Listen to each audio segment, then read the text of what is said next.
Good morning children. आप सभी का स्वागत है आज के हमारे इस वीडियो में। आज हम देखने जा रहे हैं हिंदी का तीसरा लेसन जिसका नाम है वाह रे हमदर्द। आज का ये जो लेसन है बहुत इंटरेस्टिंग है, बहुत ही रुचिपूर्ण है। तो आज हमारे ये जो वीडियो है वो भी बहुत इंटरेस्टिंग होने जा रहा है। तो देखिए, सबसे पहले हम देखते हैं वाह रे हमदर्द के लेखक कौन है। घनश्याम जी अग्रवाल। घनश्याम जी अग्रवाल का जन्म 1942 अकोला महाराष्ट्र में हुआ है। अब लेखक जो थे, लेखक की जो रुचि है वो अध्ययन काल में ही यानी उनके स्कूल कॉलेज टाइम में ही लेखन में विकसित हुई और उसी वजह से उनके आसपास की जो भी स्थिति या घटना थी उसमें हास्य व्यंग ढूंढकर वे उसे व्यंग के रूप में परिवर्तित कर देते थे और ये उनके लेखन की एक विशेषता भी है। अब अखिल भारतीय मंचों पर वे हास्य कवि के रूप में भी प्रसिद्ध है। उनकी प्रमुख कृतियां देखिए, उनकी प्रमुख कृतियां आई एम सॉरी, अपने अपने सपने, हंसी घर के आईने, आजादी की धूम, ये सारी उनकी प्रमुख कृतियां हैं। अब इस पाठ में लेखक ने अपनी दुर्घटना के बारे में बताया है। अब दुर्घटना के बाद जैसी परिस्थितियां उद्भवती है उनके बारे में उन्होंने यहाँ पर वर्णन किया है कि किस तरह हमदर्दी भी कभी कभी क्या हो जाती है, बड़ी पीड़ादायी हो जाती है, यानी असहनीय हो जाती है। और ये असहनीय होने के बाद उसमें व्यंग, हास्य व्यंग कैसे निर्माण होता है उसके बारे में लेखक ने बड़े ही अच्छे तरीके से इस पाठ में बताया है।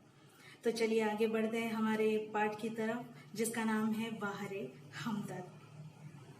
अब यहाँ पर शुरुआत हुई है लेखक के दुर्घटना वाले दिन से।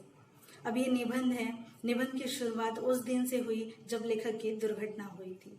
तो उस दिन लेखक पूंजीवादी और समाजवादी अर्थव्यवस्था पर भाषण सुनकर आ रहे थे।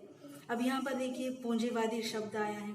पूंजीवादी लोग, पूंजीवादी यानी पूंजी यानी पैसा, धन संपत्ति। जो लोग धन संपत्ति जमा करने का अधिकार रखते हैं और उसे अपने अधिकार से ही खर्च भी कर सकते हैं, अपने अधिकार से उपयोग भी कर सकते हैं, अपने मन से किसी भी तरीके से उसका उपयोग कर सकते हैं। और इसके विरुद्ध है समाजवादी अर्थव्यवस्था। अब समाजवादी का मतलब है कि उस धन संपत्ति पर समाज का नियंत्रण होता है।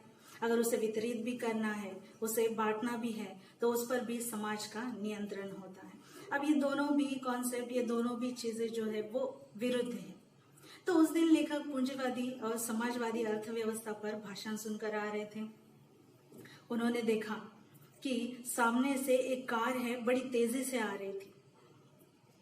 अब वो कार गुस्से में थी या लेखक की साइकिल जो भाषण सुनकर बड़े ही जोर में आ रही थी, ये उस समय लेखक के लिए बताना बड़ा ही मुश्किल था। कार भी अपनी तेज गति से आ रही थी और साइकिल भी अपनी गति से जा रही थी। तो दोनों भी एक दूसरे के जैसे ही सामने आते हैं तो साइकिल और कार ये दोनों एक दूसरे को बड़ी ही नफरत भरी नजरों से देखते देखते एक दूसरे से जा टकरा जाते हैं। तब लेखक को अफसोस होता है कि क्या यार, खामखाई मैंने पूंजीवादी और समाजवादी में अपनी टांग अड़ा दी। अब इसका परिणाम यह हुआ कि लेखक की टांग ही टूट गई। अब टांग टूटने के बाद आज भी समाज में, आज भी इस दुनिया में इंसानियत कायम है, ये दिखाने के लिए 2-4 लोग बड़ी तेजी से लेखक की तरफ बढ़े और उसे अस्पताल लेके गए।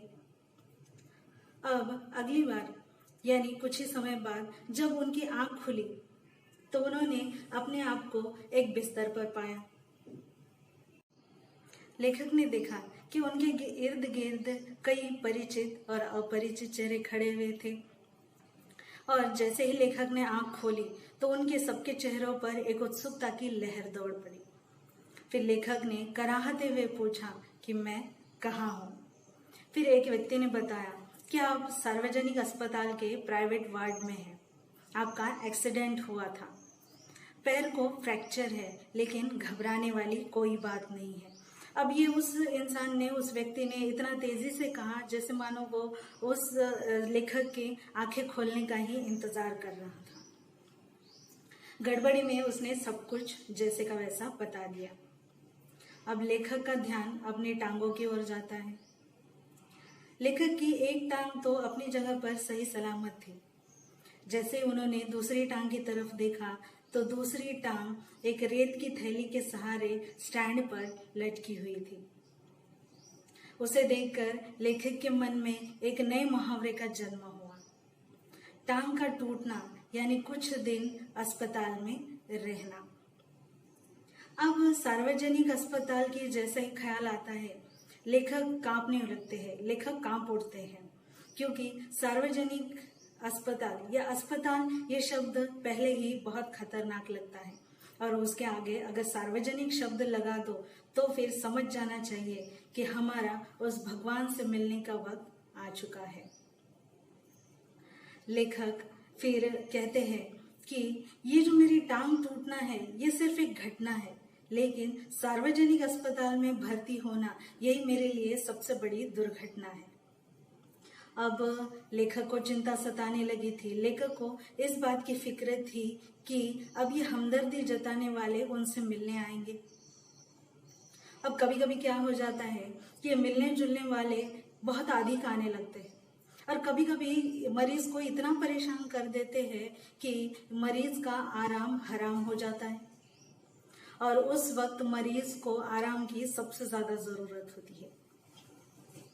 और जनरल वार्ड में अब एक निश्चित समय होता है कि उस निश्चित समय में आप उस मरीज को कभी उस टाइम में तंग कर सकते हो, यानी उनसे मिल सकते हो। लेकिन प्राइवेट वार्ड, उसका क्या? ये तो एक खुला आमंत्रण है उन लोगों के लिए जो हमारे परिचित है, रिश्तेदार है, मित्र हैं। लेखक ने कहा, उन्हें लगने लगा कि आओ भाई आओ, जितनी देर रुकना चाहे रुको, बदले का यही सही वक्त है। बदलेगा बदला और हमदर्दी की हमदर्दी भी। लेखक को अब चिंता सताने लगी थी, और लेखक को लगा कि शायद अब ये उनकी दूसरी टांग भी टूट गई है। अब लेखक से मिलने के लिए सबसे पहले वो लोग आए जिनकी कभी टांग या कुछ और टूटने पर लेखक उनसे मिलने के लिए गए थे। अब वे जब मिलने आए तब उनको उन्होंने यही कहा कि भाई देख, वक्त सबका आता है। मानो जैसे वो इंतजार ही कर रहे थे कि लेखक की कब टांग टूटे और वो कब अपना एहसान चुकाए। अब इस हमदर्दी के पीछे भी एक रीजन उनका यह भी होता है कि भाई वक्त सबका आता है, आज तुम्हारा आ गया, पहले हमारा आया था। अब मरीज को सबसे ज्यादा जरूरत होती है आराम की। अगर वे आराम भी करता है तो आने जाने वाले यानी हमदर्दी जताने वाले उनका आराम हराम कर देते हैं। अभी हमदर्दी जताने वाले भी बड़े बेदर्द होते हैं। ये बिल्कुल उन्हीं लेखक से या मरीज से कोई हमदर्दी नहीं होती है, वो तो बस औपचारिकता निभाने के लिए आते हैं, वो बस अपनी सूरत दिखाने के लिए आते हैं। अब लेखक ने एक दिन सोच लिया कि भाई चाहे कुछ भी हो जाए, आज मैं अपनी आंखें नहीं खोलूंगा, चुपचाप बिस्तर पर पड़ा रहूंगा। कुछ दिन बाद उनके ऑफिस के बड़े बाबू आते हैं। अब लेखक को सोया हुआ देखकर वो वापस जाने की बजाय सोचने लगते हैं कि अगर मैं इससे बिना मिले ही चला गया तो लेखक को कैसे पता चलेगा कि मैं मिलने आया था। फिर उन्होंने कुछ सोचते हुए लेखक को धीरे धीरे हिलाना शुरू कर दिया। फिर भी लेखक की आंख नहीं खुली, तो उन्होंने लेखक की टूटी टांग पर बड़े ही जोर से दबाया। अब लेखक को दर्द हुआ। लेखक ने चिल्लाते हुए अपनी आंख खोली। जैसे ही आंख खोली, ऑफिस के बाबू ने कहा, मुस्कुराते हुए कहा कि कहिए जनाब, अब दर्द कैसा है?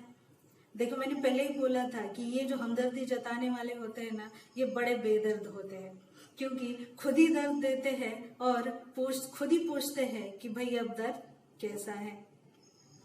मोहल्ले वाले अपनी फुर्सत से आने लगे। उस दिन सोनाबाई अपने 4 बच्चों के साथ लेखक से मिलने के लिए आई। अब जैसे ही उन्होंने देखा, लेखक को लगा कि चलो आज फिर से कोई दुर्घटना होगी। सोनाबाई ने अपने बच्चों को दिखाया, मेरी तरफ इशारा करते हुए, यानी लेखक की तरफ इशारा करते हुए दिखाया कि ये देखो बच्चों, ये तुम्हारे चाचा जी हैं। अब उसके बताने का अंदाज भी कुछ इस तरह था कि जैसे मानो वह चिड़ियाघर में अपने बच्चों को, बंदरों को दिखा रही है। अब बच्चे खेलने लगे, वहीं पर उनका खेलना शुरू हो गया। एक बच्चा कुर्सी पर चढ़ गया, दूसरा मेज पर चढ़ गया, और सोनाबाई की जो छोटी लड़की थी उसने तो दवाई की शीशी लेकर वहीं पर कथकली डांस शुरू कर दिया। अब यहाँ पर रब रब की आवाज आने लगी। लेखक ने देखा ये कैसी आवाज है। जैसे उन्होंने देखा तो क्या देखते हैं, उनकी टूटी टांग, जो वहां पर एक रेत की थैली थी, उस रेत की थैली पर सोनाबाई का लड़का बॉक्सिंग की प्रैक्टिस कर रहा था। लेखक उसे मना करने के लिए मुंह खोलते ही कि क्या देखते हैं, इधर सोनाबाई की लड़की ने दवाई की शीशी पटक दी। अब सोनाबाई ने एक पल लड़की को घूरा और दूसरे ही पल हंसते हुए लेखक से कहने लगे कि भैया पेड़े खिलाओ, दवाई का गिरना शुभ होता है, दवा गई मतलब बीमारी भी गई। और उसके करीब करीब 2 घंटे बाद सोनाबाई चली गई और जाते जाते उसने ये भी कहा कि वो वापस फिर मिलने के लिए आएगी। जैसे ही लेखक ने ये सुना, लेखक अंदर तक कांप गए। अब ऐसे ही किस्से लेखक बताते हैं आगे, ये भी कहते हैं कि कुछ औपचारिकता निभाने वाले तो हद ही कर देते हैं। अब ऐसे में जो खासकर गांव से मिलने के लिए आते हैं, एक दिन क्या हुआ, लेखक के कमरे के सामने एक टैक्सी आकर रुकी। उस टैक्सी में से एक व्यक्ति बाहर आया और बाहर आते ही लेखक की छाती पर मुंह गड़ाए रोने लगा। अब उसका रोना चालू था, वो जोर जोर से रोने लगा और कहने लगा कि ये क्या हो गया है, उस कार वाले का सत्यानाश हो। अब लेखक दिल ही दिल में कहने लगे कि भाई मुझे जो हुआ सो हुआ, लेकिन तुझे क्या हुआ है, तू क्यों इतना रोता है। फिर उस व्यक्ति का रोना तो चालू ही था। वो कुछ देर रोते रोते उसका थोड़ा थोड़ा थोड़ा करके रोना कम हो गया। जैसे उसका रोना कम हुआ, उसने अपनी गर्दन जो है ऊपर उठाई और ऊपर उठाने के बाद उसने अपनी नजरें लेखक से मिलाई। जैसे ही लेखक से नजरें मिली, वो एकदम चुप हो गया और हंसते हुए कहा कि माफ कर देना मुझे, शायद मैं गलत कमरे में आ गया हूँ। शर्मा जी का कमरा शायद बगल वाला है। और ऐसे कहते कहते उसने फिर से लेखक से माफी मांगी और वो चला गया। अब लेखक को सबसे ज्यादा गुस्सा उस व्यक्ति पर नहीं तो अपनी पत्नी पर आ रहा था। क्यों? क्योंकि उस व्यक्ति को रोता हुआ देखकर लेखक की पत्नी ने यह समझ लिया कि वह लेखक का कोई रिश्तेदार या करीबी है, और यही समझकर उसने टैक्सी वाले के पैसे भी दे दिए थे। अब लेखक ने औपचारिकता निभाने वाले कुछ ऐसे भी और एक प्रकार बताया है औपचारिकता निभाने वाले लोगों का। अब औपचारिकता निभाने वाले लोगों में कुछ लोग ऐसे भी आएंगे जिनको हम कभी देखना भी नहीं चाहते। वैसे ही एक इंसान लेखक के शहर में थे जिनका नाम था श्री लपकानंद। अब उनकी बेतुकी कविताओं से सारा जो शहर था वो परेशान रहता था, और इसी वजह से लेखक उन्हें दूर से ही देखकर भाग खड़े होते थे, क्योंकि लेखक को पता था कि अगर ये मिलेंगे तो 10-20 कविताएं पिलाए बिना बिल्कुल नहीं छोड़ेंगे। पर एक दिन वो झोला बगल में दबाए हुए आ ही खड़े हुए, यानी आ पहुंचे लेखक के पास। अब लेखक को आते ही उन्होंने कहा कि भाई माफ कर देना, 2-4 दिनों से मैं कवि सम्मेलन में बहुत ही व्यस्त था और इसी वजह से मुझे यहाँ पर आना, तुमसे मिलना नहीं हुआ। लेकिन सच कहता हूँ, कसम से मैं तुम्हारे बारे में ही सोचता रहा, मुझे रात भर नींद भी नहीं आई, और इसी वजह से रात को मैंने इसी विषय पर तुम्हारे लिए एक कविता बनाई है। और ऐसा कहते हुए उन्होंने अपनी बगल वाले झोले से एक डायरी निकाली और लेखक को कविता सुनाने लगी कि असम की राजधानी है शिलांग। उनकी कविता देखिए, असम की राजधानी है शिलांग, मेरे दोस्त की टूट गई है टांग, मोटर वाले तेरी ही साइड थी राम। और ये कविता सुनाने के बाद वो लेखक की तरफ देखने लगे, जैसे मानो उनकी एक आंख पूछ रही हो कि भाई बता कविता कैसी है, और उनकी दूसरी आंख मानो पूछ रही हो कि बता अब भी मुझसे भागेगा। अब लेखक किसी तरह बचते बचाते उनको चाय पिलाकर फिर से उनकी कविताएं सुनने का उन्होंने वादा किया और उन्हें विदा कर दिया। अब लेखक ईश्वर से यही प्रार्थना करते रहते हैं कि हे भगवान, हे ईश्वर, अगर तुझे मेरी टांग तोड़नी है तो कहीं ऐसी जगह पर तोड़ना जहां पर कोई भी मेरा परिचित ना हो, क्योंकि ये परिचित, ये जो हमदर्द होते हैं, ये बड़े ही बेदर्द होते हैं। इसी वजह से हमेशा जो हमदर्दी जताने वाले होते हैं वो कि कभी भी सिर्फ औपचारिकता निभाने के बारे में ही जानते हैं, या कभी भी औपचारिकता ही निभाते हैं, ये मरीज के बारे में कभी नहीं सोचते। ऐसा यहाँ पर लेखक का मानना है। तो चलिए, आज का ये जो हमारा लेसन है यहीं पर ख़त्म होता है।